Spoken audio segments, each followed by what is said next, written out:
Hi, everyone. Welcome to Her Table with Meg. I'm your host, Megan. We're going to start today's episode with one thing that I've been loving this week. And typically, I've been saying moments that I've been loving, but today we're going to talk about an app. I'm probably not saying it right. I believe you pronounce it Yuka.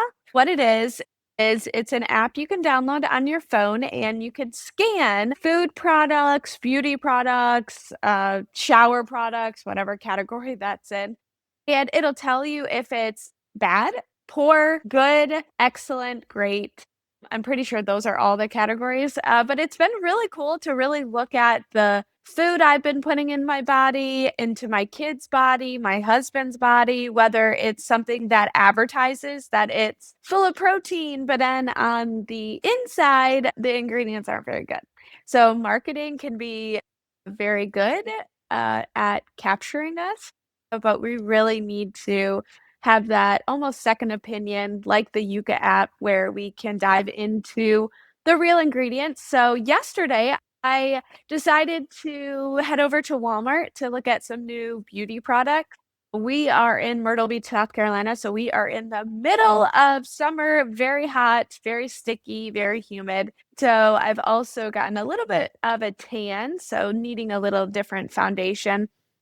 And let me tell you, all of the foundations, at least at Walmart, poor, bad, zeros. So it really made me take a step back to see what I've been putting on my body. So, anyways, long story short, I decided to take a pause on the makeup buying situation and really dive into what's something that's going to be healthy for my skin and what I put on it. So if you haven't downloaded the Yuka app, believe it's spelled Yuka. I'll leave down below in the description the actual spelling in the app. So if you are interested in that, you can go ahead and download it and start scanning all those crazy items that are in your pantry.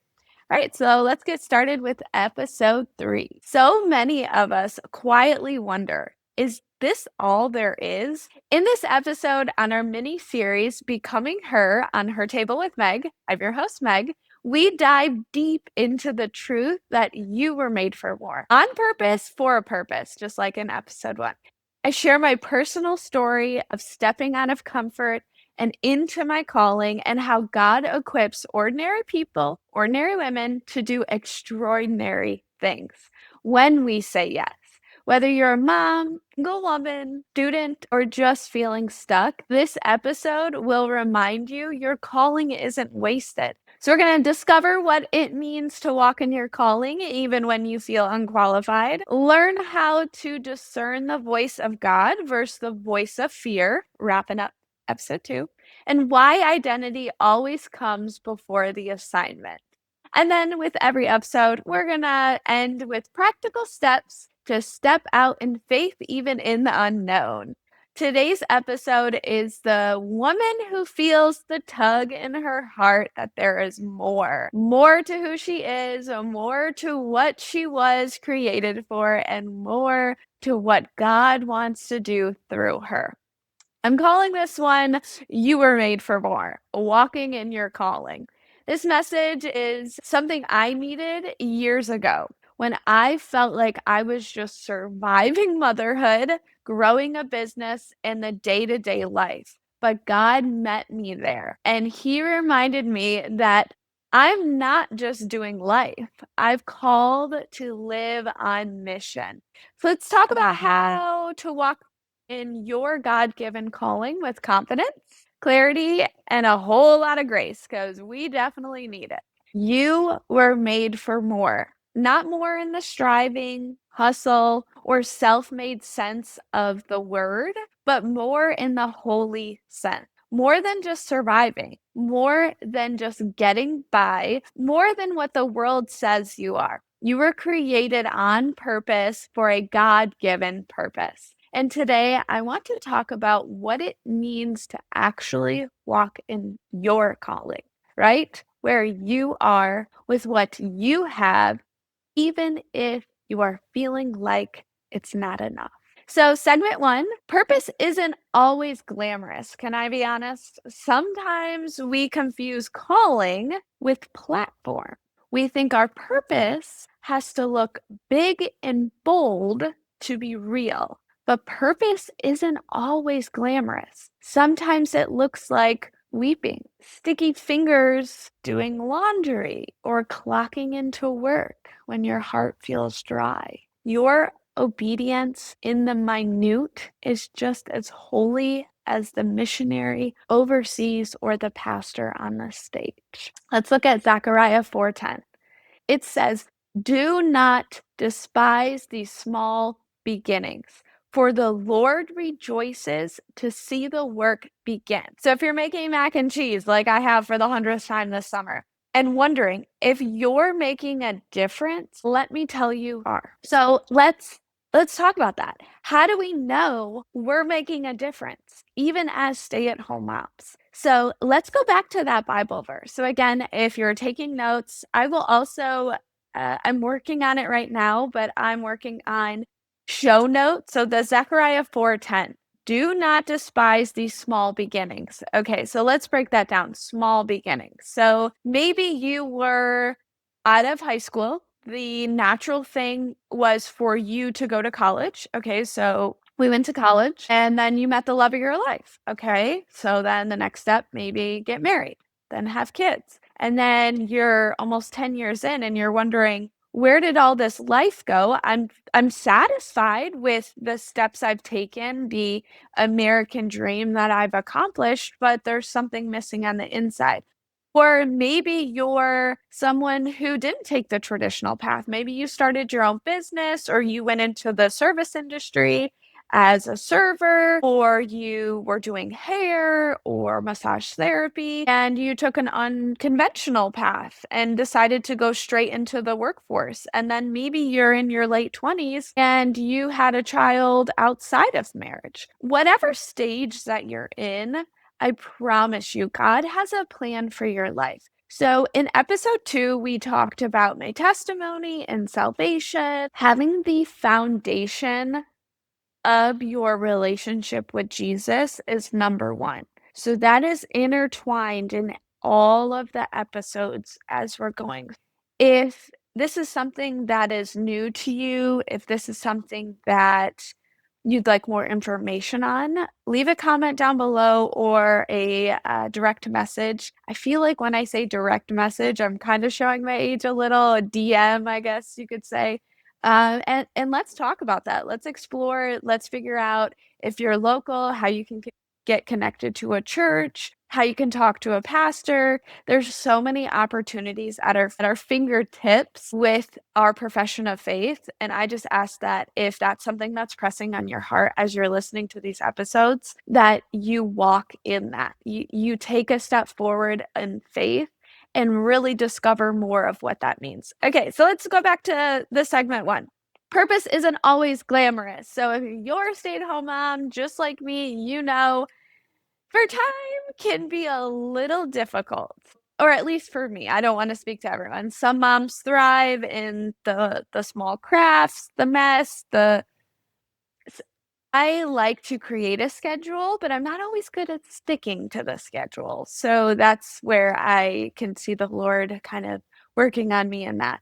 But if you're working slash staying at home or staying at home, we have to understand that the ministry starts in our home. It starts with ourselves. It starts in our marriage. It starts in our children. That is a huge opportunity that we can take as mothers and as women to minister inside our home. Okay, so we talked about purpose isn't always glamorous. We talked about Zechariah 4:10, do not despise these small beginnings. So small beginnings. Maybe you need to reflect on what was your small beginning. What was the moment where you felt this calling to step into something?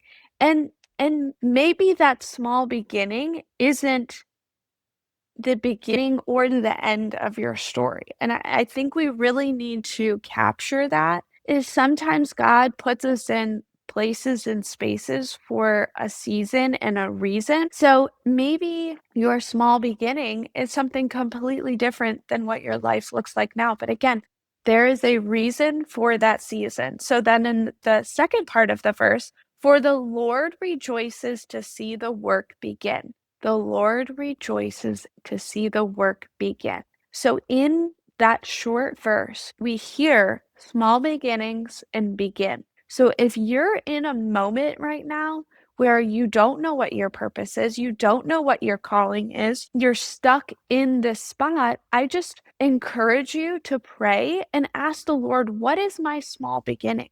What is the first step that I need to take? When it comes to me, I thought the Lord was calling me to be not only a mom, but a businesswoman. I spent most of my 20s in banking, got out of that, went into fitness, and my beginnings were really trying to figure out who I am. I was a young single mom, really trying to wrap my head around life. No, at that time, I knew of God, I knew of Jesus, but I had no relationship. Went to church probably 5 times in my entire life. It just wasn't something that was at the center of my foundation.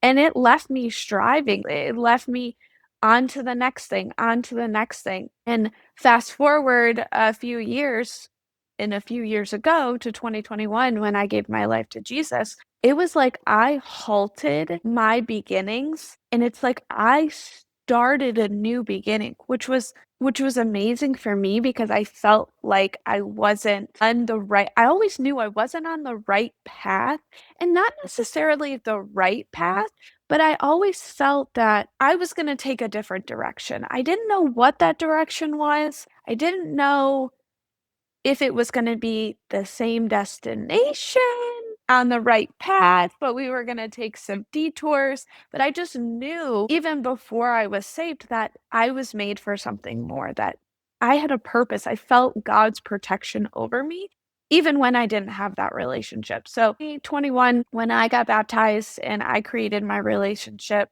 with Jesus and we started this new beginning, you start to untangle these little worldly expectations. And so going in my 20s, being in a corporate setting, and then feeling like God was starting to begin on my life to be a businesswoman. And I did enjoy it. But I then had my second child, growing a business. So I was basically trying to keep a human alive and a business alive. And I was striving and striving and striving.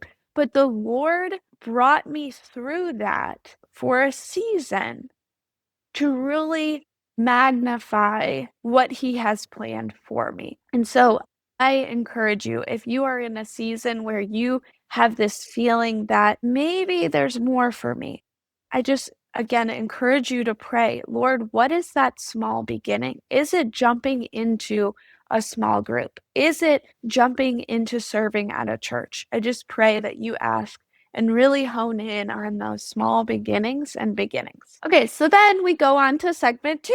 Like I said before, ministry starts at home.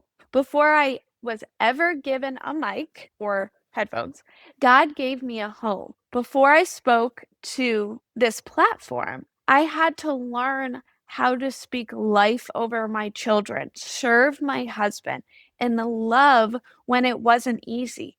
Ministry doesn't start when people are watching. It starts in secret. Your home is a holy ground.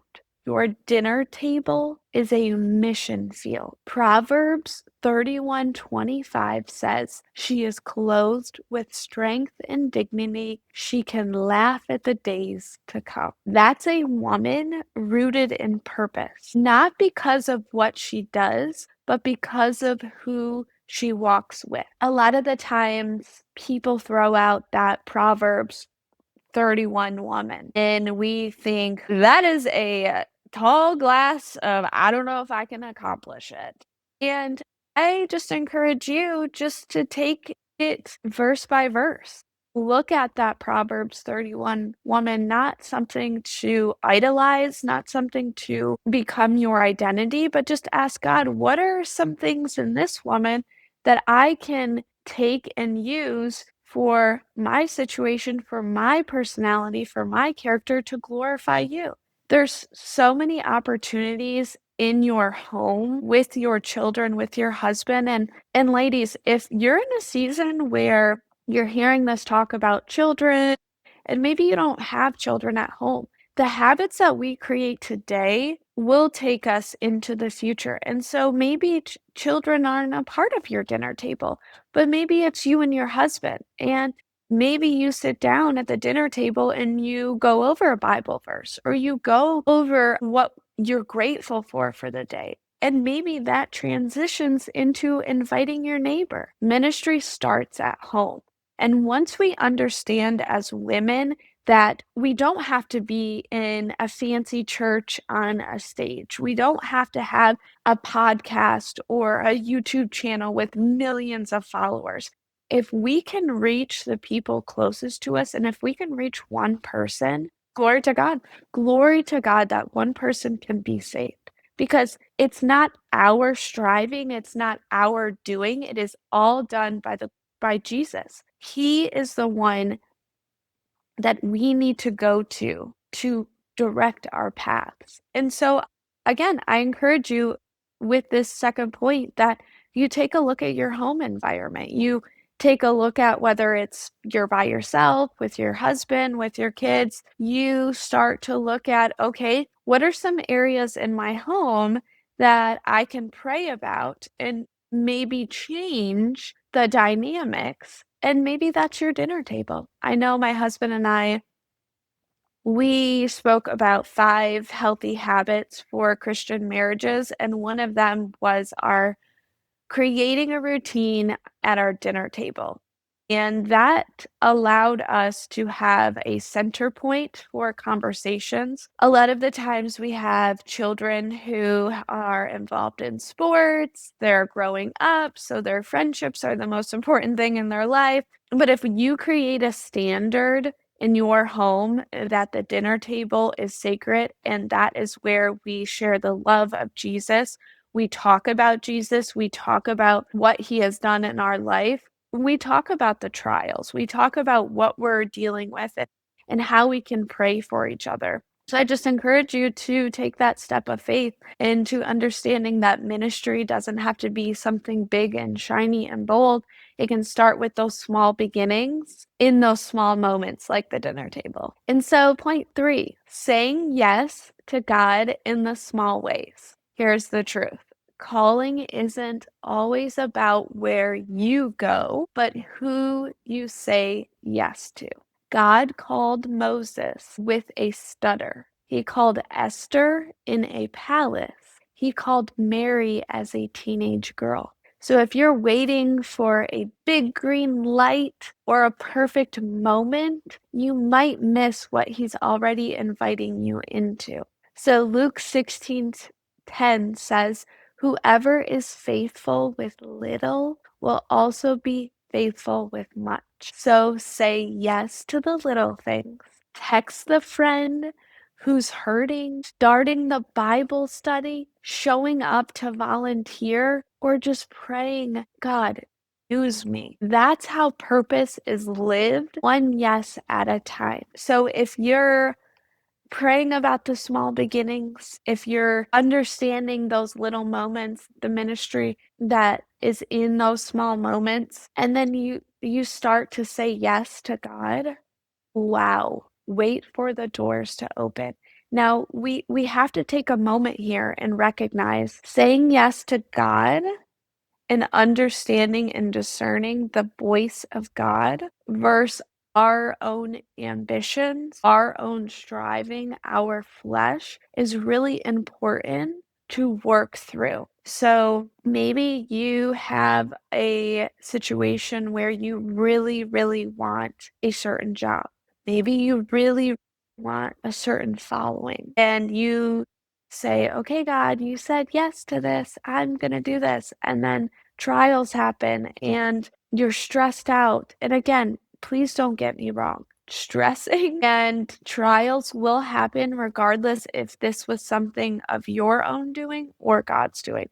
He has a purpose for those trials. But what I'm saying is, when it's a yes from God, it's something where we start with prayer. We start with seeking God's wisdom first in the decision and understanding it's coming from God. So that is super important as we start to dive more into ministry or serving, is understanding what's coming from God, what's coming from the world or our flesh. All right.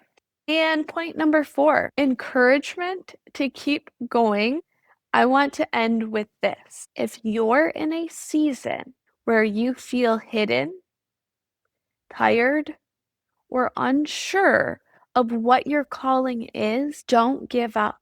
God sees you. He sees your effort, your heart, your hidden obedience. You don't have to be perfect. You just have to be willing. Galatians 6:9 reminds us, let us not grow weary in doing good, for at the proper time we will reap a harvest if we do not give up. Friend, you are not behind. You are not disqualified. You were made for more, and that more starts now. So let's go over those practical steps one by one last time. So, practical step number 1, pray about those small beginnings. Small beginnings from the Lord to glorify the Lord. What are those small beginnings? Second one, ministry doesn't start when people are watching, it starts at home. What are some small steps that you and I can take in the ministry that we are already given, whether that's a single life, having a husband, having children, that ministry in your home? What are some small steps we can take to create habits today to glorify the Lord? And then practical step number 3 is praying to hear God and to say yes to the Lord. Say yes to glorifying Him, saying yes to jump in to serve, saying yes to that small group, saying yes to maybe those uncomfortable things that our flesh or the world is saying, stay away, but you hear and you discern the voice of the Lord and you say yes. So pray about that. And then the last thing is just keep that encouragement to keep going. Whether you're by yourself, with your husband, with your children, just ask for encouragement from the Lord and from other believers. A community that prays over you in difficult decisions or in great seasons will be so impactful on your life and also on others. So if you have an opportunity to pray with someone, to encourage someone, and maybe you are in a season where you need the encouragement, ask for it and give it. So thanks for spending time with me today. If this episode encouraged you, would you do me a favor and share it with a friend, leave a review, or tag me on Instagram at Her Table with Meg? I'd love to hear how God is speaking to you. Until next time, keep becoming her, the woman God created you to be.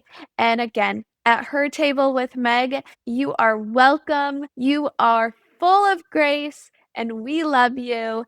Thank you for watching.